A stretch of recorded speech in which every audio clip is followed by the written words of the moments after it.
Are you drumstick or flats? Flats. I'm flats. All day.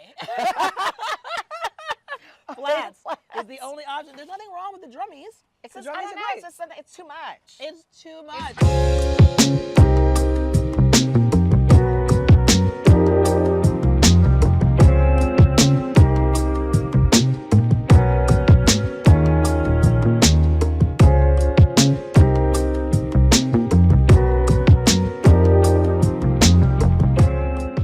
All right, you guys, I am here in Oakland, California. I'm at the Oakland Museum, specifically Town Fair Restaurant with Chef Michele McQueen. This is her space. We're in the outdoor space. We have an amazing spread ahead of us. Thank you for joining me. Thank you for having me. I'm so excited. Okay, so can we just get into this food first and foremost, because this is honestly like the thing that I care about the most. Obviously, I'm here for you, but like let's We talk want about this you to food. be here for the food. Yes. What do we have here? So this, we got a salad. I'm gonna bring this over here. Yeah, so How here pretty. we have our collard green salad, Yeah. which is very unique because the collard greens are raw, so you get all of their natural vitamins and all the nutrients from eating collard greens. They are not massaged or blanched or anything. They're hearty, but they're tender. They are topped with fresh shaved Parmesan, toasted pecans, and Dijon maple vinaigrette that we make. Yes. What's so special about these, we get our collard greens specifically for this salad from a local farmer, organic farmer, black female, here in Oakland. So it doesn't get any more organic or any more local. Talk about farm to table. Yes, than getting your greens from 2 miles away. Wow, it's only 2 miles away? That's amazing. Yes, amazing. Okay, I can't wait to, because that to me looks like the perfect salad. It's interesting to me too that you made it a point to say not massage. Is there a reason why? Yes, so when you have not to massage, because they do massage hearty greens. They massage hearty greens. Yeah. I just didn't find it necessary. And there's something about the way the vinaigrette breaks down the greens naturally. Yeah. I want it to still have a bite. I don't want it to be soft. Yeah. But it so easily just takes on the dressing, and it's tender enough to eat. It's very surprising. Yeah. Very surprising. Very unique. I don't think there's anybody else in the Bay Area doing a raw collard green salad. Okay. And we want That all part. the natural vitamins. Collard greens are great for you. They're Yes. so good for you. Exactly. So Those good for dark you. leafy greens. When they talk about dark leafy greens. Vitamin A, vitamin Yeah. K, so many good things in eating collard greens. Just a new way to eat it. Gorgeous. Okay, and then we have a pasta dish. Ooh, look at this. Is there sausage in this too? There is. So, this is what we call our Wow. shrimp New Orleans fettuccine pasta. Peppers and onions and Cajun spice, andouille sausage, Oh my shrimp God. fettuccine, It a smells- cream sauce. It doesn't get any more indulgent Oh my and God. delicious and satisfying. You talk about comfort food. Yes. This is is it. and it's great all year round. You I can also love get it it. with rice, but I love it with The noodles. pasta. The pasta is everything. The pasta's where it's at. And then one of my favorite dishes of all time, a crowd pleaser. A Some chicken crowd wings. pleaser. Wings win all day, All as we day. know, all day. Yep. These are special and dear to my heart. Okay. I attended Howard University in Yes. Washington, D.C. We have a sauce there we call Mambo sauce. Okay. Okay, famous to D.C., Mambo sauce is everything. I missed it when I came here. I missed it. So I recreated it in my kitchen, in my restaurant in San Francisco, years ago, just from memory of the flavors. One of my other cooks happened to be from D.C., so he could also tell me if I was heading in the right direction. Yeah. And I am. I call it crack sauce. Because it's that It's a addictive. straight- It is that addictive. Yes, it is that addictive. It's just tangy and sweet with a little bit of heat, and when with the crunch of the chicken, and Oh we my put it on God. so many things. Oh It's my just God. a delicious sauce to have. The way I want to tear into all of this, we're going to chat a little bit first, but the way I want to tear into every single thing on there, I think we're going to need some little extra plates too, so Yeah. so it's not just me Right, eating I it on know. my lap looking a mess. So tell me a little bit about your culinary journey, your sort of culinary upbringing, if you will. I have an interesting story. So, like I said, I went to Howard. I was on my way to law school. I have no culinary school training whatsoever. Okay. I'm 100% self-taught. Wow. I was on my way to law school. I met my ex-husband, who was opening a Roscoe's Chicken and Waffles franchise Really? here in Oakland. And I Okay. ditched law school to do that with him. Aha. My mother, needless to say, was livid. I'm sure. Livid for many years. For many years, let's just say that. Yeah. But then letting this man derail your dreams. derail my complete dreams of a JD MBA. Yes, okay. But you know, when I think back to it, I loved cooking as a child. I grew up watching Julia Childs, all the cooking shows. I grew up cooking with my mother. I have 2 sisters. We all cooked. And when I was in college, I cooked for my friends. I've been making Thanksgiving dinner every Thanksgiving since I was 18. Wow. So when you think back over your entire journey and where I thought this came out of nowhere, it actually came out of somewhere. Right. I cooked alongside my grandmother. I'm from Jersey originally. My mother, my friends. I mean, it really was a passion that I had, and I suppose I didn't realize it. Yeah. So meeting him and ditching law school to do that, aside from the marriage breaking up, it was a godsend. Right. Yeah. The marriage breaking up was a godsend too. Right. It all seemed to work out. It all seemed to work out exactly for the best. the way it was supposed to. So how would you classify your cuisine here at Town Fair? At Town Fair is different from all of my other restaurants, which have been purely Southern. Town Fair, I like to call cultural comfort food. I love Oakland, and I love all the culinary diversity that we have here in Oakland. Yeah. There's so much diversity in the food scene here that it's really wonderful and provides good opportunity for you to invite those other cultures into your own cuisine. So I like to call it cultural comfort food.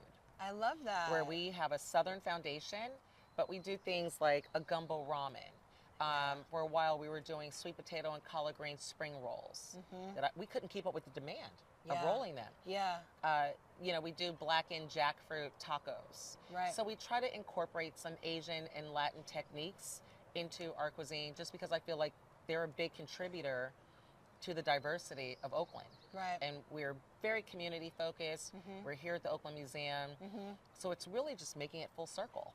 How long have you been at the Oakland Museum? We make 2 years this July. This is so also incredible to have a restaurant like this in an institution like a museum. Just having the art and the food here, like what a dream it must be to be here. And it's been definitely, like, it comes with its challenges. Yeah. One, a lot of people don't know that the museum restaurant exists. Some don't even know that the museum is here. Right. But it's been great to expose people to the museum. It's beautiful. Having the restaurant here has been a blessing. The museum goers love it. They're so surprised when they come in. We have delicious salads. We have a killer burger. Our fried chicken sandwich is the best ever, which is why I call it the best ever fried chicken sandwich. So it's nice to have. It's off the beaten path a tad, but it's complimentary to the museum, and the museum is to us. And it's really a nice thing to have here for the people. Yeah. When you go to the museum and then you get to go, finish your day out with a great meal. I mean, there's nothing better than that because I love museums. I love food, obviously. So the fact that they're together in one, it just makes me so excited. Right. So I came here. So Town Fair, obviously it's a restaurant, but it's also an event space because the first time I came here was during Black Vines, and you hosted Toast to Black Bubbles here. Oh, yeah. So it was just, the restaurant was sort of cleared out of the tables and chairs, but all the booths were set up, all the people, all the vendors and things. So that was really amazing. And then, of course, I attended a dinner that you did with Ingrid Best of I Best Wines.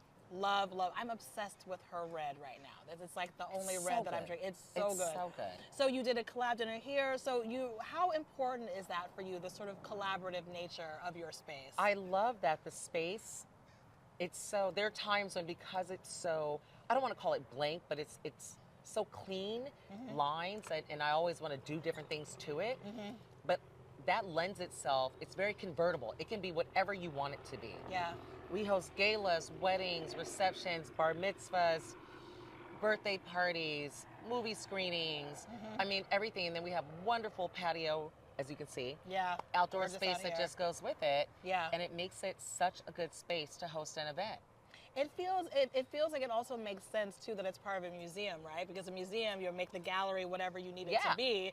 And so conversely, that's what it is with Town Fair. It's whatever you need it to be in that moment.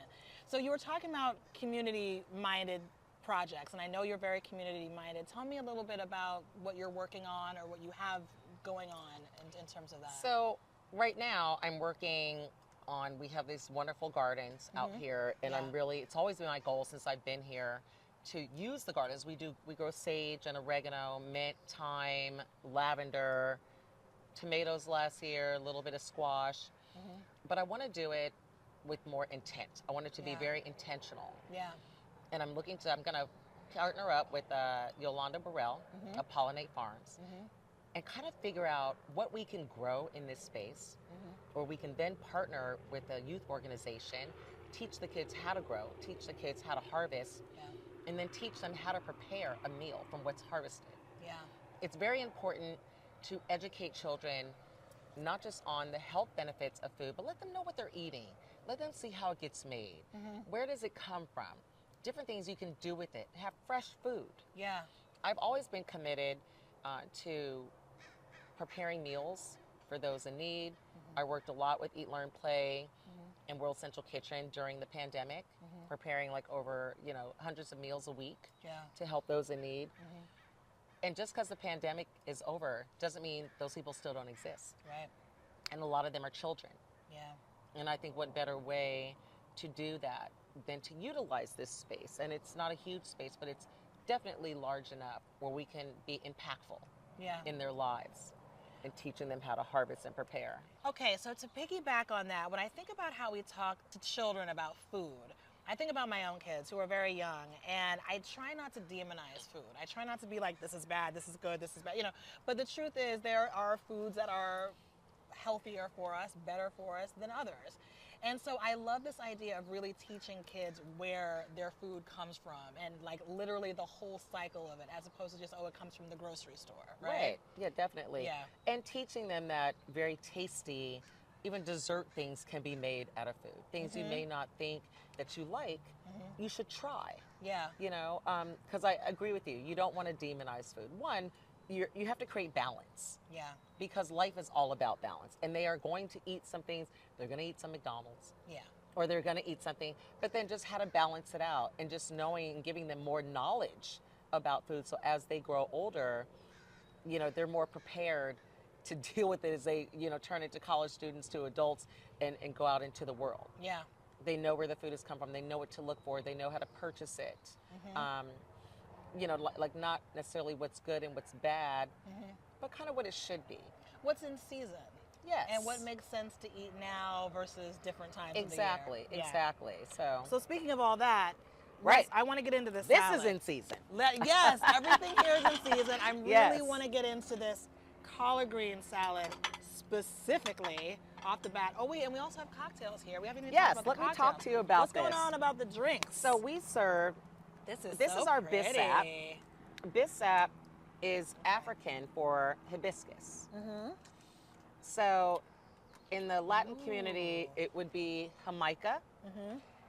In Jamaica, it would be sorrel. And in Africa, it would be bissap. Wait. Jamaica?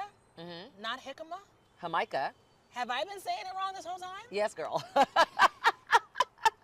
No, jicama is a vegetable. Wait, they're different things? Oh, God. Wow, Jamaica. I'm really showing my ignorance right now. Jamaica. Please break this down for me, because clearly. Spelled Jamaica. Yes. Yes. But jicama is a root. Right. So Jamaica, sorrel, bissap, all hibiscus. Got America, it. Okay. hibiscus. Yes. Latin countries, Jamaica, Jamaica. sorrel, Africa, bissap. And so Got this recipe actually was created by one of my original bartenders, Sade Stamps. It has some so aromatics in it, some citrus. We brew dried hibiscus. Gorgeous. And it's delicious. We also mix So it with refreshing. rum. But right now, this is non-alcoholic version. I know, because I'm sipping like a little bit faster. Yeah, exactly. It's very tasty. And then this champagne glass we have here is called 40 Water, created by myself. Yes. It is a tribute to our local rap legend, food creator. I mean, I am so intrigued by 40 and E40. all that he has done in the food, wine, and liquor and spirits industry. I'm just floored. I would love to have a conversation with him. Yeah, that's amazing. He's brilliant.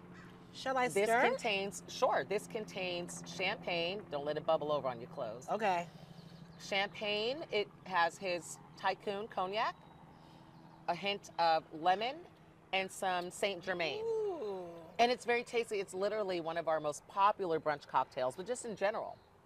Yummy. Yeah, very yummy. Oh, It that's is nice. important to us here at Town Fair to support local wines, black-owned wines, I'm sorry, Yep. and spirits, and women-owned wines as well. Yeah.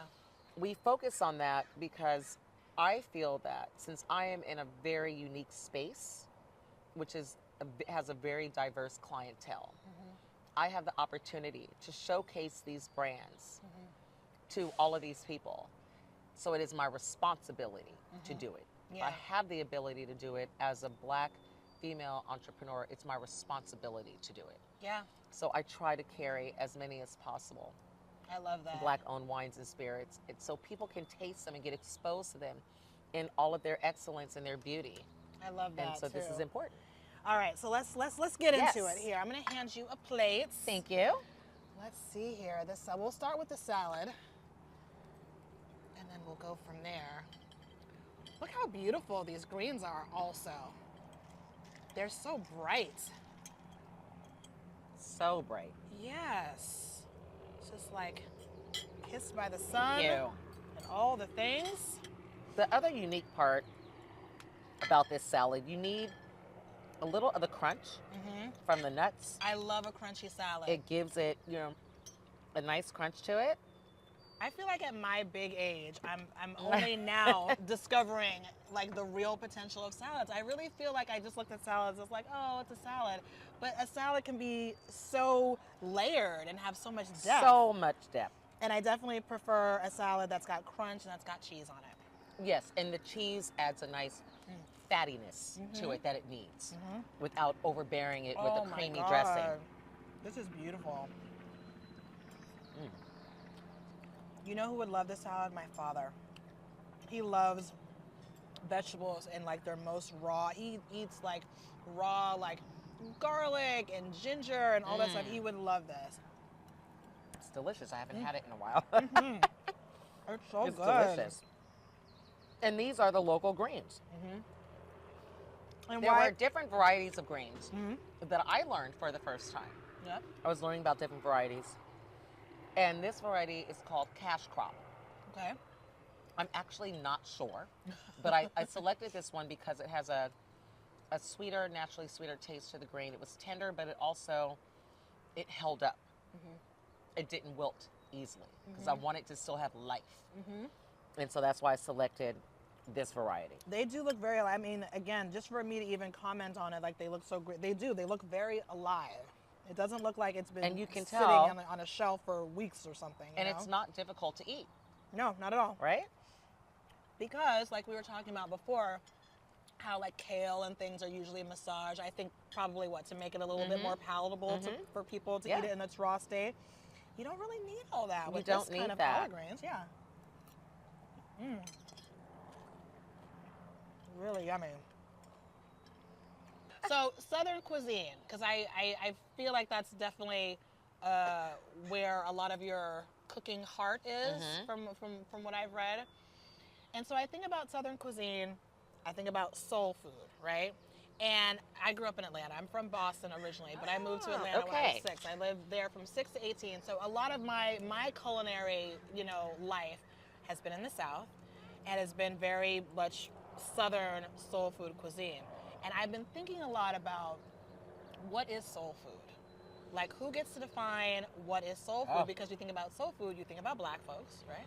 But I'm so glad you asked that. yes, let's talk about it because there's white people in the South Cleanse that my eat. palate for that. Yes, all right, I'm with you. What is soul This food? was actually a question asked of me, and it was written up in an article. So I'm just not original in this question at all? No, Damn you it. are. Only one person. I am unique to the answer of this. I'm feeling like there are some people who are becoming a little too accommodating with the term. Okay? Do we need to Let's- gatekeep it a little bit more? Not at all. Okay. We need to let the world know. Okay. Soul food is a Black term. Yep. It refers to Black people's food. Yes. Okay? It is a term that has recently been used, borrowed, taken, Gentrified? yes, by other cuisines. Okay. Okay. Everybody says to me who's not black, um, well, other people have soul in their food. Okay, so let's just stop there.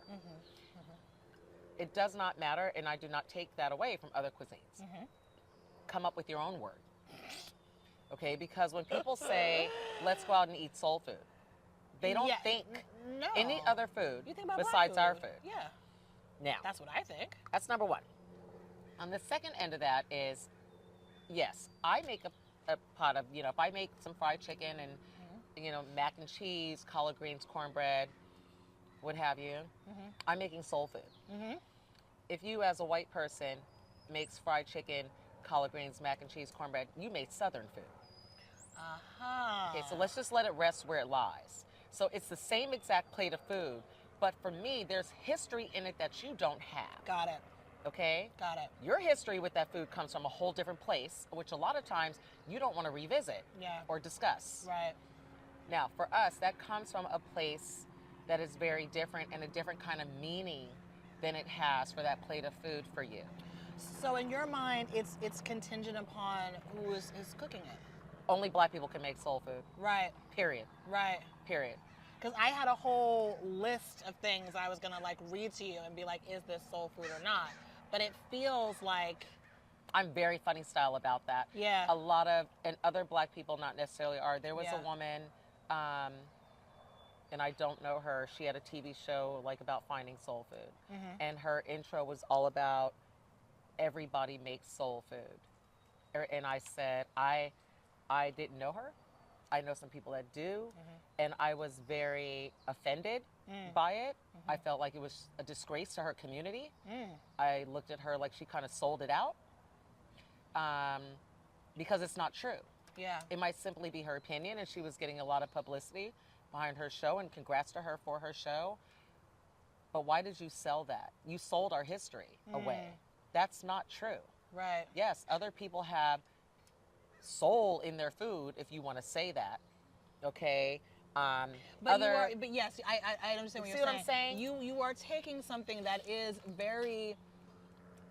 It's been ours. It's been ours. Why it's give it been away our now? vernacular. Why It's give it been away the now? thing. When people say soul food, I do think for the most part you think about black people's cooking. You do. So yes. You're right. So to now sort of apply it generally to everyone that makes food, that's why I said gentrification. It sort of distills and waters down. And let's be clear. Original, our culture, black people's culture, and everything we create, from clothing to music to food and what have you, has always overwhelmed people, and therefore, regardless of what you may think of black people or not, everybody wants to be a part of it. Everybody wants to coin it as theirs or create some aspect of it or get in on the game, right? And that does not, that includes our food. Yeah. So there were times when our food was looked at, and still is sometimes, as lesser than. People don't want to pay as much for it. Yep. People don't deem it as any sort of creativity or require any skill or what have you, until white people started doing fried chicken and mac and cheese and what have you. And Thomas Keller's fried chicken is all the rage, and that's great. I mean, I love him, but we don't have to give away our culture. It's going to be taken. So let's keep what we can keep as long as we can keep it. Because eventually, like with everything else, hip hop, everything else, whatever, it's going to be taken, used, borrowed, what have you. And it's not like we're not inviting you to be a part of it. Yeah. I just want you to never forget where it came from and who it belongs to. Yeah. You can sell it, you can call it, but then you better say, I got the idea from, I'm selling it as a tribute to. Yes. Don't deem it as your own or on some, we all make soul food, because it's giving all lives matter.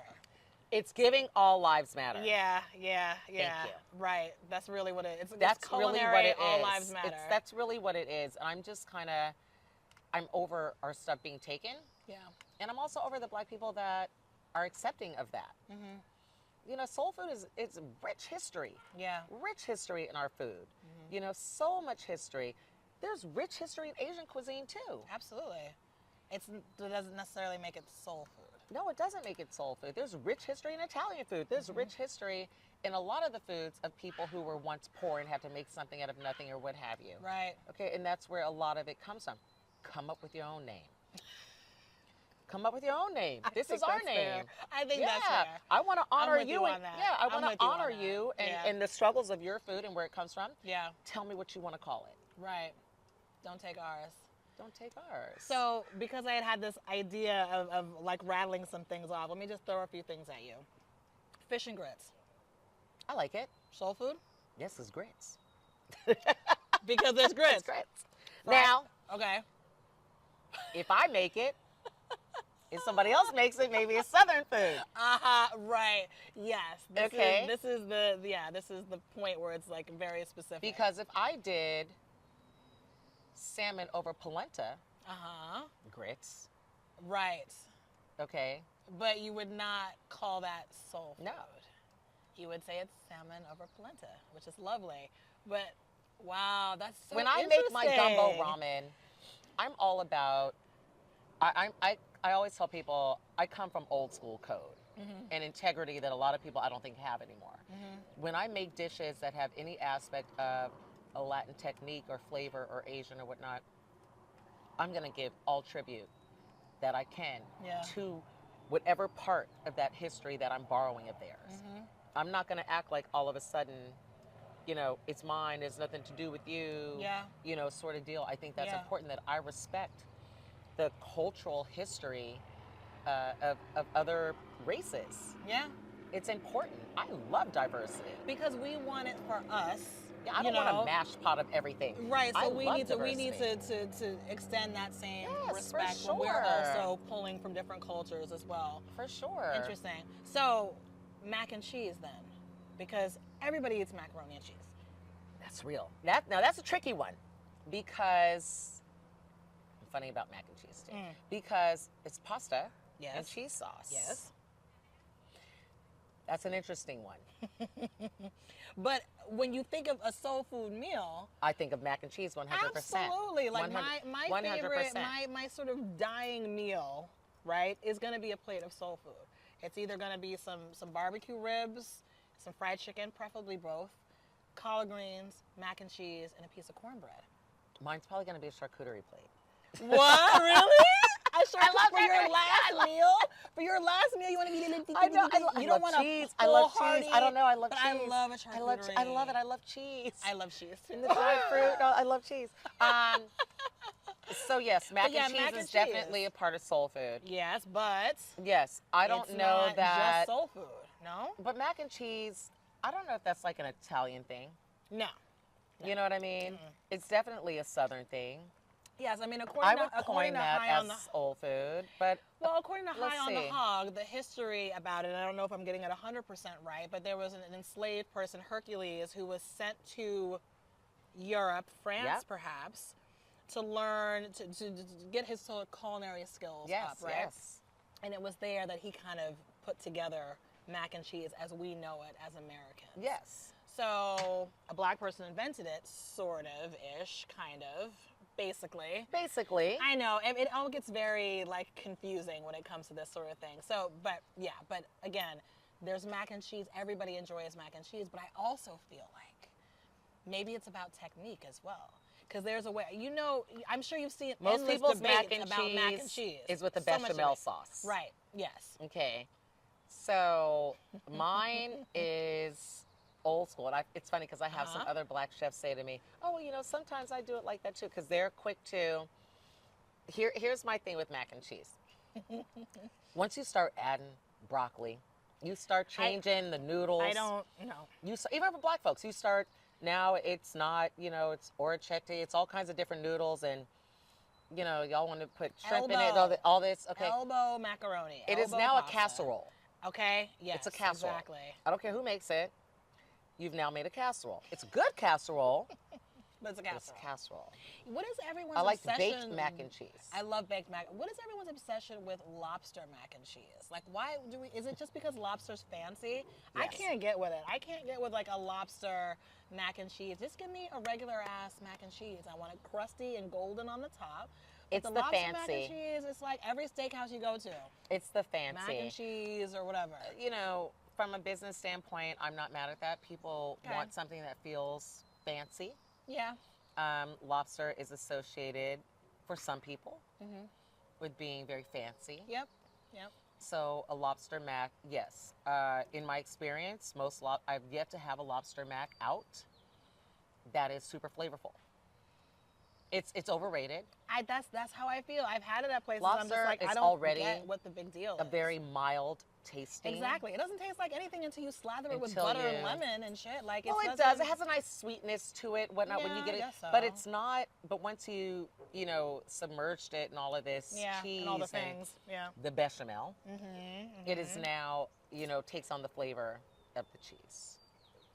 It's So why even tasty, have but it? I don't order it going out Yeah. because every time I have, I'm always underwhelmed. What's your opinion about truffles? Since I we're going love to talk truffle. about controversial food opinions, I think they're overrated and overused. Depends on how it's used. Okay. So you will have a lot of times in your more casual dining places use truffle oil. Yeah. Okay. There's fine line between when it becomes too much. Yeah. A good truffle mashed potato can be delicious Yeah. when it's not too much. Right. We put truffle salt on our fries and make a truffle aioli, I like truffle for it. salt. I like that. and that's yeah. very tasty. Yeah. You get legit shaved truffle, drinks it over pasta, risotto, what have you. Delicious. Yeah. I do prefer that over like just sort of It's- truffle whatever. Yes, it's when for a while, it was very popular and it was overdone and too much was put. You should have a hint of it. You should not be overwhelmed. That's how I feel. I feel like a lot of places they just get so They caught put too up much. in the it's too much because people It's are too like, oh, much. it's truffle. I got truffle this. I got truffle It's that. the like lobster perception. effect. It's the lobster effect. It's the lobster effect. There are certain things that people have deemed as, this word is going to be overused too. It's probably the most overused word thus far of 2024. Elevated. I knew you were gonna Okay. say that. I knew you were gonna say it because you're And right. I use it myself. I I use it myself, but I do I'm too, but close I'm to trying starting, not of to. stopping because, yes. but it resonates with people and they know it gets the they point know what across. It means, but I feel like we have to be It's careful. lightweight the new farm to table. Totally. You And know, I it's feel like we lightweight the have new to be farm to careful table. because how would you feel if someone was like, oh, she does chicken wings, but it's like elevated chicken wings? Like, does that mean anything to you? Is that I like... get, or like elevated soul food. Right. Okay, I get what, Does that just mean that we have a cloth napkin and silverware as opposed to eating it out of like styrofoam? it means your mac and cheese is now not elbow macaroni and it's now a different pot-shaped pasta. And Well, you maybe, can keep maybe it that. has lobster in it. I really feel some Maybe type it of way. has lobster. Also, just to go back to mac and cheese for a second, 'cause clearly this is something we feel very strongly about. I'm sorry, I think the elbow is the way to go. If I want mac and cheese, I'm like, oh my God, I'm craving mac and cheese, Yes, right? yeah. I want elbow macaroni. Absolutely. I want the baked. original baked. I want yes. cheese on top. Yes. I want Yes, it. I want it. golden, Yes. crunchy. Yes, of course, yeah. I want it. But right. getting back to it, so if I said, when I she was in makes- the kitchen getting, yeah, I took a spoonful of mac and cheese. It's the for one you. thing I have to stay away from. Our mac good and for cheese you. is delicious. So elevated chicken wings, like, because here's the thing, when you call something, but it's elevated, what you're saying is that the way that it is originally is sort of, I don't know, Underwhelming. peasant food or underwhelming or not that exciting or not fine dining or not haute cuisine. That's kind of what you're saying, Elevated, I believe also the definition is subjective. right? Okay. Yep. It is also subjective to someone's exposure. I feel that there are certain foods, culture crosses all things. So music culture crosses into food, wine and spirits and whatnot, and definitely influences all of that, Yeah. right? So hence the Trying to get lobster more sausage. being considered elevated when they see celebrities when they're out there eating lobster. They're at Lobster and steakhouses. pasta. They're eating things that a lot of people, quite frankly, didn't have the luxury of eating growing up because they were more expensive. Right. So I get that. Yeah. And I respect that. And that's the same with shrimp and whatnot, crab, you know, the whole garlic crab thing and all that. And, you know, that's a big deal to people. It's like, where it's some like people, crustaceans in Beverly Hills. People go, yes, black people specifically, go nuts over crustaceans. and they are now going nuts over lamb chops. That's really? That's is this a new trend? Is lamb chops? That's, you feel like? yes, that's my next thing. I find that very interesting. Oh my God, this is delicious. Thank you. Lamb chops are the new, when people go out, somebody's gonna kill me for saying this, but it just is what it is. I notice it's the lobster effect. Lamb chops is a new lobster? So if you look at it in a more positive light, Okay. when they have now seen, people have now been exposed to, they're everywhere. Lamb chops are every black-owned restaurant, right? I grew up eating lamb chops. I grew up eating lamb chops Me too. differently than they're ever being served here. My mom ate them with mint jelly. Yes, that's very old That's school. old school. That's old school. On a more positive note, like I said, at least it is exposing people to different, you know, types of food, which is good. That's the thing with the lamb chops. It's interesting. And I see a lot of people posting it, eating lamb chops. You know, I guess it's like, girl, I'm out here eating lamb chops. My man took me to get lamb chops. Well, go ahead, girl. Who knew? Who knew? I did not know that was a thing. That's the thing. You'll notice it now, though. How do you continue to push your art, your creativity forward? How do you keep it new and interesting? You got a salad, you got pasta, you got chicken. How do we improve upon this? How do we make it distinctly yours and unique? I'm always looking for things, like fusion type things, you know, just kind of make it different. Like first of all, I don't believe there's anything that hasn't been done. Rarely. But how do you make it your own?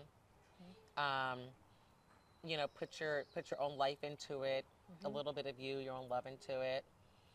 I have a couple things working in my mind that I want to try out and push forward that I think will probably be delicious. In the past, I've done some things here that no one else was doing. I might bring back. I did a peach cobbler spring roll. What? Freaking delicious. And I did a banana pudding spring roll. Challenging. And these are desserts? A peach cobbler. I love peach cobbler. And I love a spring roll. And this is just something that you just I thought of. This is what I'm talking about. This is what's so fascinating to me about chefs in particular. Because I've been asking people this recently, like, how do you push it forward? But so much of it, I think, is just y'all's natural creativity. Yeah, like, who sometimes thinks of a freaking peach cobbler spring roll? I wonder would that be good? Like, it's a savory Asian dish. Yeah, it's like Peach I cobbler, wonder, very much a black soul food dessert staple. and so whenever I have an idea for anything, any sort of business, and if I looked in my file cabinet, I have a ton of business plans. I Google it. Who's doing it? Yeah. Has been done before.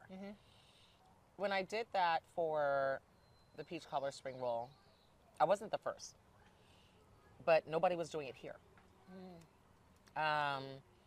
And doing it the way I did it. So I'm not gonna tell you how I did it, but I was doing it the way I did it. That's fair.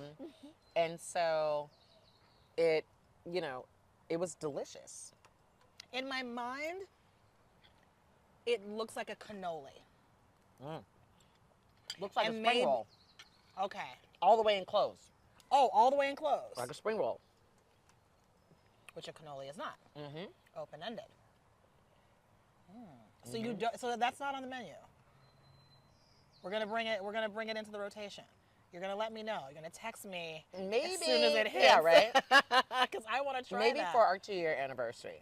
Will we have it a la mode? We did do that. because I mean, to me, I love a peach cobbler on its own, but like that vanilla bean ice cream, also for me, it has to be vanilla bean ice cream. Yeah, vanilla Not just bean. vanilla, vanilla bean ice cream. All right, so I want to get into these wings. I see them glistening in the sun, and I'm like, Are you drumstick or flats? Flats. I'm flats. All day. Flats is the only option. There's nothing wrong with the drummies. It's the just, drummies I don't know, are great. it's too much. It's too much. It's too much and little things. People like it because it's like meatier. I don't like that. I like the flats. So let's All right, get yeah, into we're these getting flats. into these flats. So this is my famed mambo Tell sauce, me. which I'm in the process of packaging. Uh-huh. All of our spice rubs, we make everything here is from scratch. The sauces, the salad dressings, this crack sauce, and even our syrup is made from scratch. So the only thing I don't make the butter. Okay, and we don't That's make next. the bread. We don't make You'll the be bread. in the back churning it. But this sauce, you will soon be able to get. Okay. Yeah.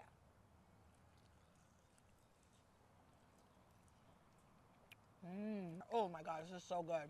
Also, This is delicious. Let's I talk about eat a my sticky- food and check in on it. what do you mean checking? I don't like make sure it's consistent. Yeah. But I don't actually get to eat. I haven't had it in a long time. This is really good. I love a sticky sauce. Like I don't mind that it's all over my fingers, all up in my nails. That's I will part suck of, it out. I don't care. Some things are supposed to be messy. Some food is supposed to be messy. To me, I don't want a very neat hamburger. I want a hamburger that if I put it down, I can't put it down or it's going to fall apart. Right. I like a messy burger. So if it comes with a toothpick in it, you're like, this is good. Because You it needs something to hold it needs together. like a smash burger. Of Oh, which those wings are fantastic. Chef Joseph's smash burger is what inspired me to do mine. Really? I haven't had his smash burger They're yet. I've been delicious. so obsessed with the steak sliders that I haven't like moved past it. Like I had it yesterday. You have to have 4 people to eat those. You really do. It's true. They are, We're huge. they're delicious. They are delicious. I gotta try a smash burger now. So there's You a said way it. you're supposed to like put the whole thing in your mouth and it just comes off.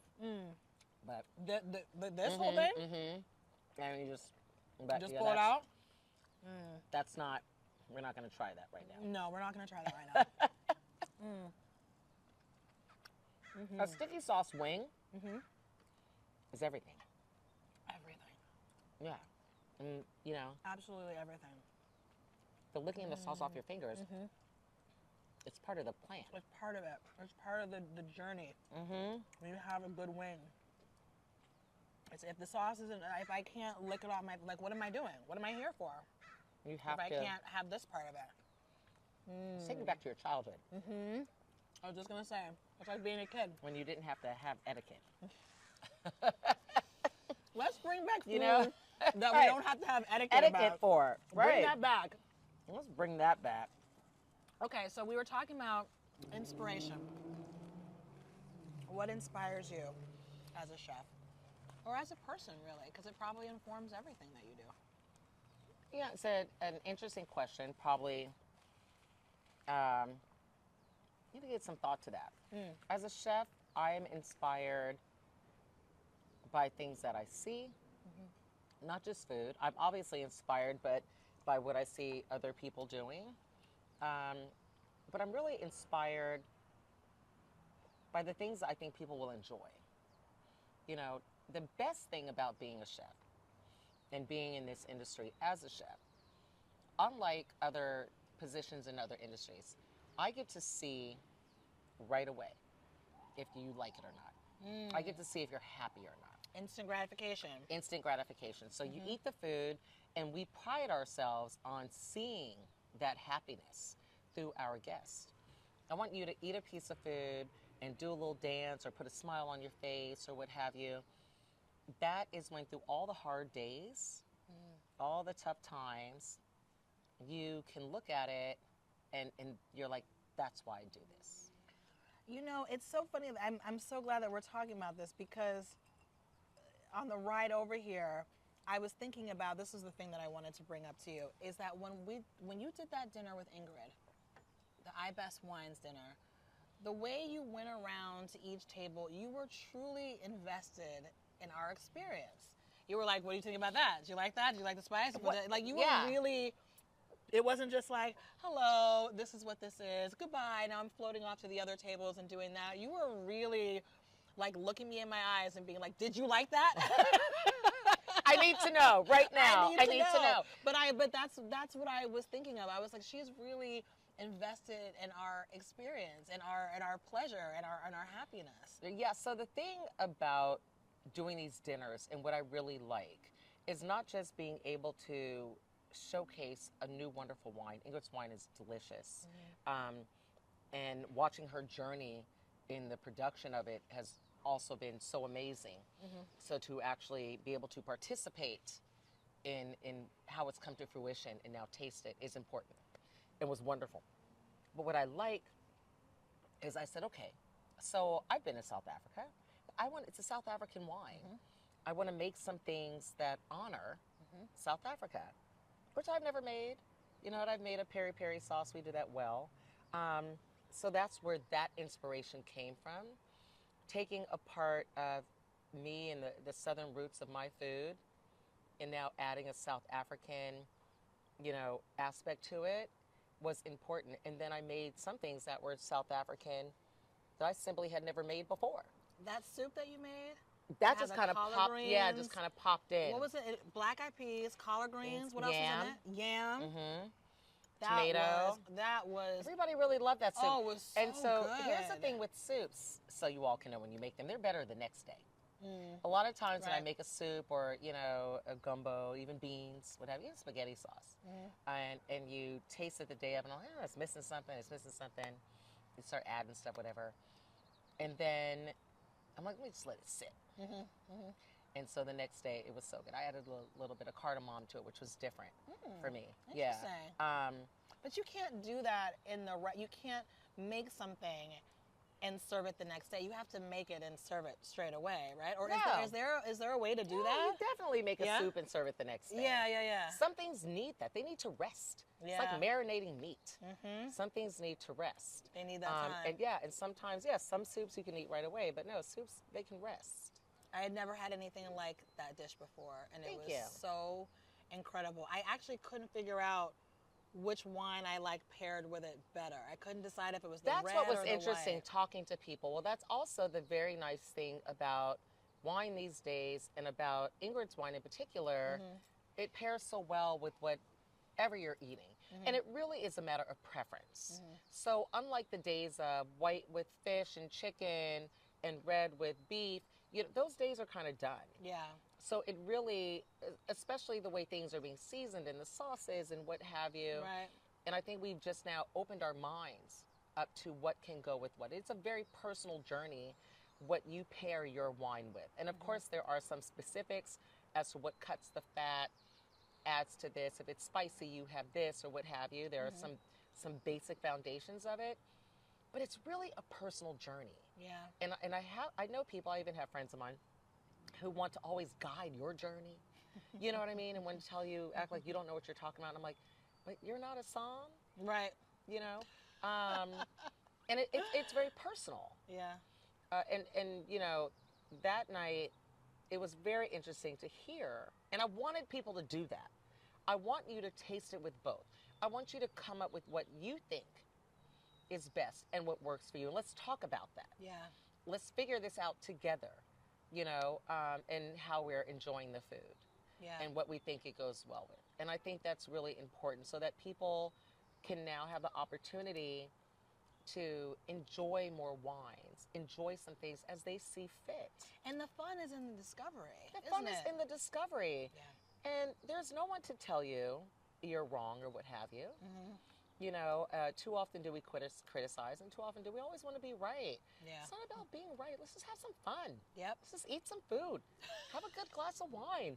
Have a wonderful conversation. That's literally all I want That's in all life. I want. That's and a beach. all I want in life. And a beach. And a beach. And a beach view. Well, I think you're incredible. Thank I think you. Your food is incredible. Can we cheers? Yes. To you Cheers. and your ingenuity and your skills and your passion. Thank you. And everything that I admire about women is in Thank you. you. Cheers. Thank you. Cheers. Thank you.